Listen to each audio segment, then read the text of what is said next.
A new render of a potential iPad Pro has leaked out. It's On Leaks that has leaked a render on his Twitter account. And in the render we can see the 4 speakers that gives us stereo sound no matter if you hold the iPad in portrait mode or in landscape mode. Those speakers has been on all the leaks I have seen so far, so it could be that if Apple will release an iPad Pro, it will have 4 speakers. But this new render doesn't have a second port on the left long side of the iPad. In earlier leaks and rumors, the iPad Pro has a second port on the left long side. So it's quite strange that this new render doesn't have that port anymore. To me that means that this render maybe is not true, or that Apple has decided to remove that port. In the render we can see that the iPad Pro will be 7.2mm thick, so that's quite thin to be as huge as this iPad Pro is. The screen size will be 12.9 inch, so it's an incredible huge iPad. And as I've said before, the rumor says that the iPad Pro will be released in late 2015.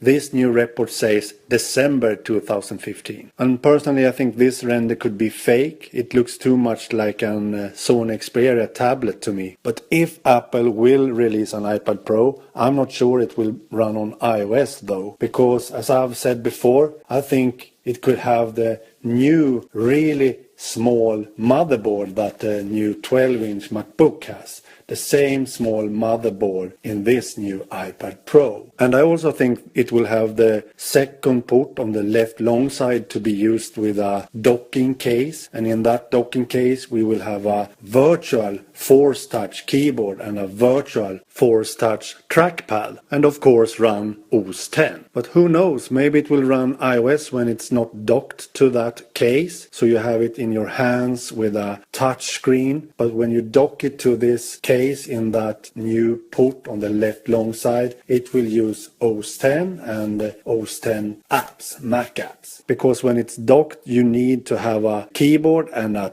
touchpad to navigate OS X. So you don't use the touchscreen when it's docked, then you use the Force Touch keyboard and trackpad. That could be the perfect portable working machine. It could be even thinner and lighter than the new 12-inch MacBook. And maybe it's not even called the iPad Pro, maybe it will be called the MacBook Air, because the new MacBook is thinner and lighter than the MacBook Air. So a new MacBook Air needs to be thinner than that. So I can only see Apple scratch the MacBook Air brand or use it for a new kind of device. That's the only 2 options. So the brand name MacBook Air needs to be used for a new kind of device that is thinner and lighter than the 12-inch MacBook, or they scratched that brand name totally. I will link to the source of this render down below in the show notes. Okay, bye.